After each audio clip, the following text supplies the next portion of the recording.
The world's most taboo legal case. While the media world wept over Amber and Johnny, a lawsuit filed by a feminist group over prison sexual abuse remained Earth's most ignored scandal. On November 17, 2021, the Women's Liberation Front, or WOLF, filed a civil rights lawsuit in California that drew almost no coverage.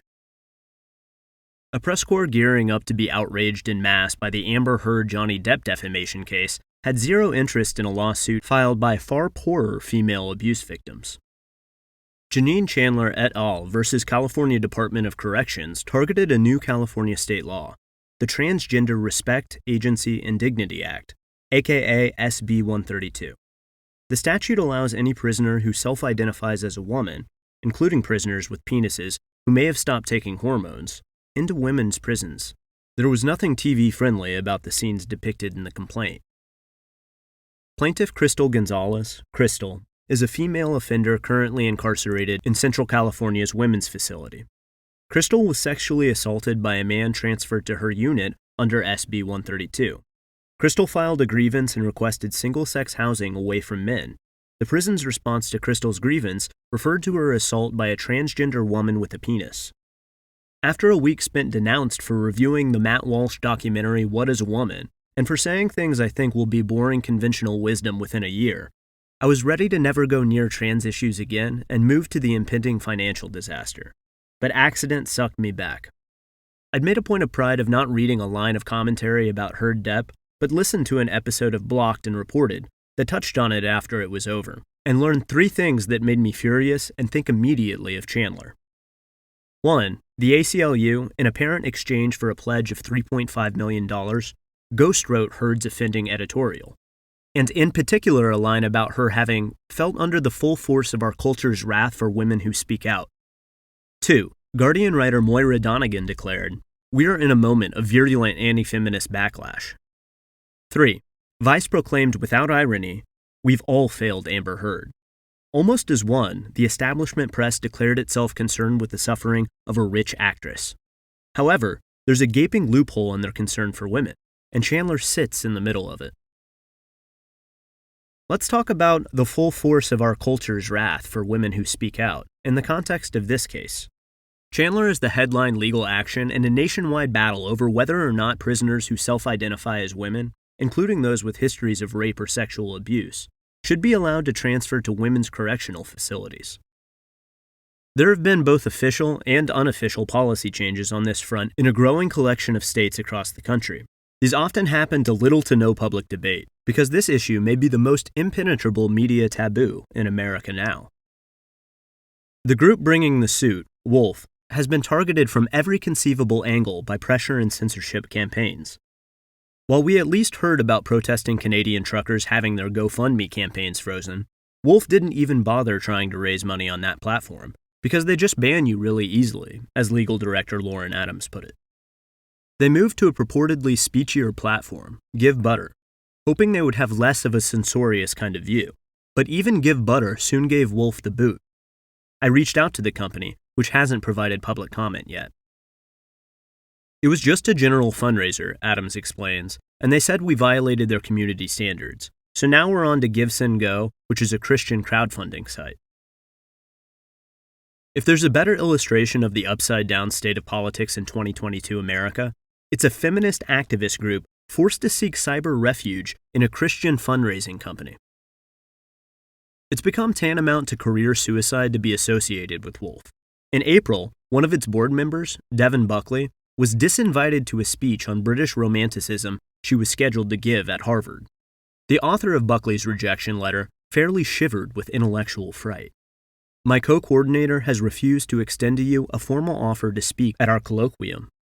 Even if I were to push your visit past the co-coordinator, it will be near impossible to get our two faculty members to sign on to funding your visit once they learn of your online presence." WOLF has trouble attracting board members because as a 501c3, the names of board members have to be public. Even the group's advisory council is quasi-secret by necessity. "We have women on our advisory council who have to remain anonymous because they have jobs, or their spouses have jobs," Adams says. "There are so many people who just can't publicly associate with us." Even people who submit declarations in WOLF's prison case may not be immune. On May 31st, biologist and Substack writer-author Colin Wright submitted a declaration in the Chandler case, essentially testifying to the biological difference between men and women. Being male or female is an immutable characteristic of each human, he wrote. On June 10th, Wright was informed by the online commerce platform Etsy that, after a comprehensive review, his account was permanently closed. A letter from the firm's content moderation team deemed him guilty of glorifying hatred or violence towards protected groups. Wright, known for writing on Quillette about gender, science, and speech, and for being one of the few PhDs still willing to publicly endorse biological sex, the iron unanimity on the cultural left against this once uncontroversial scientific tenet goes beyond anything I remember from the winger anti-evolutionists of the 80s and 90s. Started selling merchandise on Etsy as a secondary revenue stream. His products included stickers and hats marked with the logo, Reality's Last Stand. Clearly, Wright's merchandise reflects a point of view about a controversial topic, but his ban came from a company that also sells Fuck Turf skateboarding cat stickers and Fuck J.K. Rowling, STFU Turfs, handmade greeting cards. Etsy did not respond to requests for comment. The payment processing company PayPal also told Wright it had decided to permanently limit your account. This ban chronologically took place before Etsy's move, and the company denies it had anything to do with his editorial stances. There have been cases where PayPal has been open about suspending service over content, for instance in the historic decision to stop transfers to WikiLeaks in 2010 after urging from the U.S. State Department. This instance is less clear, but that's part of the problem with the content moderation era. The processes are so opaque that even in cases where reasons aren't announced, service terminations still end up having a chilling effect on speakers. There have been organizations who have made promises, says Wright. They said, "We're pro-free speech," only to have them update their terms of service and retroactively start banning people. The Etsy ban is definitely connected to content, but even Wright can't say for sure his participation in the California case played a part, noting, "I'm constantly writing articles and Substack things about gender. However, his declaration was more of a firm step in a legal case. It's a big case in California." Chandler is a big court case, but not the only story.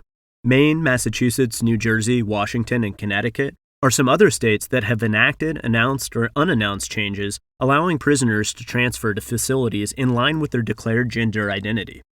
Often, as in the case of New Jersey, reforms come in response to lawsuits filed on behalf of transgender inmates who, it must be said, often really do experience particularly brutal treatment in men's prisons. "I was terrified I wouldn't make it out alive," said an unnamed litigant in the New Jersey case. However, a state's failure to make prison less of a hellscape for inmates of all types, and as a former prison teacher I can report the varieties of physical, mental, and even financial abuse all inmates experience are almost too numerous to count, doesn't add up to a logical pretext for these particular sweeping reforms. This is particularly true if states aren't even insisting that prisoners actually transition or remain on hormones after transferring. In Chandler, Wolf introduced testimony from Michelle Norsworthy, a self-described trans woman who was gang raped in a male prison and once successfully sued for the right to have sex assignment surgery while incarcerated. After being picked up on a parole violation in 2018, California housed Norsworthy in a women's facility because she had completed a surgical transition, having female genitalia, as her declaration read. Now one of two transgender declarants in the case, Norsworthy described being effectively been put back behind bars with men, writing, emphasis mine. When the first group of 10 male inmates were transferred into women's prisons under SB 132, I observed all 10 of those transgender women behaving in a male-typical manner. Most stopped taking hormone therapy so they could resume physical erections, and right away began to have sex with women. Chandler also included a declaration from Ayanna Green, a 44-year-old woman, female at birth, a lesbian, and a mother. If Green is anti-trans, she has a funny way of showing it, writing, "I have lived peaceably with several post-op trans women, people born male who socially and medically transition to become women with vaginas, and found them to be beautiful human beings who want to rehabilitate and heal." Her gripe, like that of virtually all the plaintiffs in this case, is that a law intended to help transgender people can be appropriated by inmates who could be female and dress only, in some cases even retaining male names. From her declaration, Most of the cross-dressing men claiming a transgender identity and granted transfer are sex offenders. Most are heterosexual men who want to be housed with women to get penis and vagina sex. Most stop taking any feminizing hormone medications right after getting into women's prison. They all refer to themselves as men when speaking to women inmates. Many have threatened to fight you like a man to women inmates. Many have threatened to rape us, and they all have working penises that they are using to have sex with female inmates. The Green Declaration highlighted a growing schism on what was once the political left. The ACLU just proudly announced an attempt to challenge Chandler with other LGBTQ organizations.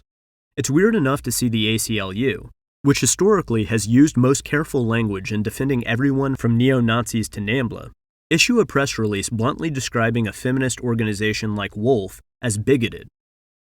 It's weirder still when the complainants are women, many with extensive histories of sexual abuse, suing on behalf of a community that is disproportionately LGB, as 42% of incarcerated women identify as lesbian or bisexual.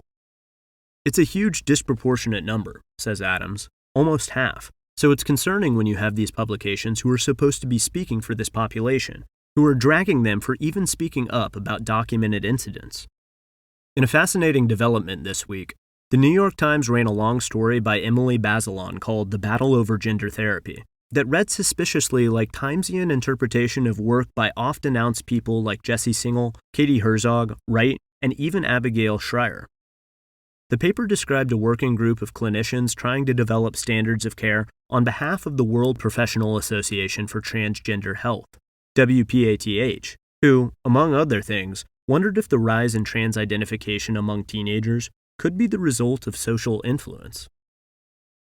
The piece also flatly said hormone treatments can permanently alter bodily characteristics like voice depth and breast development, and quoted researchers who suggested that teens and preteens undergo comprehensive diagnostic assessment and demonstrate several years of persistent identification with another gender before proceeding to medical transition.